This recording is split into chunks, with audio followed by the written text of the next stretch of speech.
See, in general terms, like people, they are more fearful about death, right? Because you are also yogi. So how this yogis takes a death? Look, I'll tell you one thing. You can't. It's more like the being in the real world and virtual world. When you are dreaming in a virtual world, you can't be very brave in very brave in real life and very fearful in sleep state. People who are brave, when they will be in dream state, there also they will be brave. You will see this. People who are brave generally, whatever they do, they will have that attitude of bravery. So when people, a yogi, a typical normal yogi in Himalayas, they are staying with very less.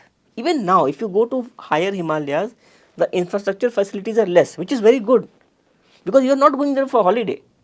I don't believe Himalayas is for holiday. I very strongly believe it's for training. If you go there and start demanding everything what you demand in a normal city life, you are spoiling the flora fauna there. You are creating huge pressure on the infrastructure there. And actually you are going there for what? For meditating, then meditate. Why do you need 7 course meal in the Himalayas? So the real yogis who are doing their sadhana, they are basically focusing on staying on less. Right. Yeah. They are not focusing on staying on more. Their focus is on staying on less. So as they become more powerful, they start becoming more independent. In the field of spirituality, this word is very important, independence. Spirituality will give you strength later, it will give you independence first. Yeah.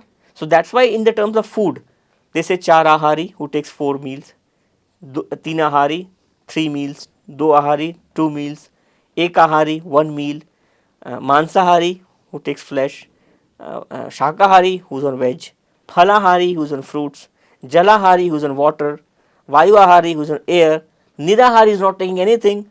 So I have not defined them. They have been there since ages. So as you become spiritually more powerful, so definitely someone who is Shakahari is weaker than relatively than someone who is Nirahari. We had in few study autobiography of yogis is mentioning of such kind of yoginis who are not taking food at all. Yes. So my point is like that kind of example, and it's interesting when I use the word yogi, I don't mean only the male yogis. Yogi is a term for anybody who does yoga. It's not about male or female. It's completely neutral thing. It's basically about your ability to do yoga. Nirahari Devi was a very famous yogini. Anandamayi Ma was very powerful. There are a lot of others also. So my point is that it's your ability to connect to stillness and remain still. That's the prime thing. And as you become still, you feel that you don't need anything. You may still have it when it comes to you, but you are not dependent upon it. Right. I may enjoy the luxuries which are coming to me, but I may not be unhappy when it's not there. Man ka ho to acha, na ho to aur bhi acha. Something like that. So these yogis have trained their mind to stay in dangerous environment. A lot of them stay in the snow, when even it's snowing a lot, in the glaciers. Now imagine if you stay so close to death, when death can happen to you anytime, you will not be that fear. You don't have the time to fear about death.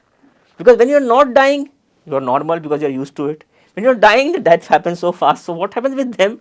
They're actually enjoying a lot because there is no fear. For fear to happen, you must feel you have something which you can lose. The more you have, the more you will be fearful. Try to feel it.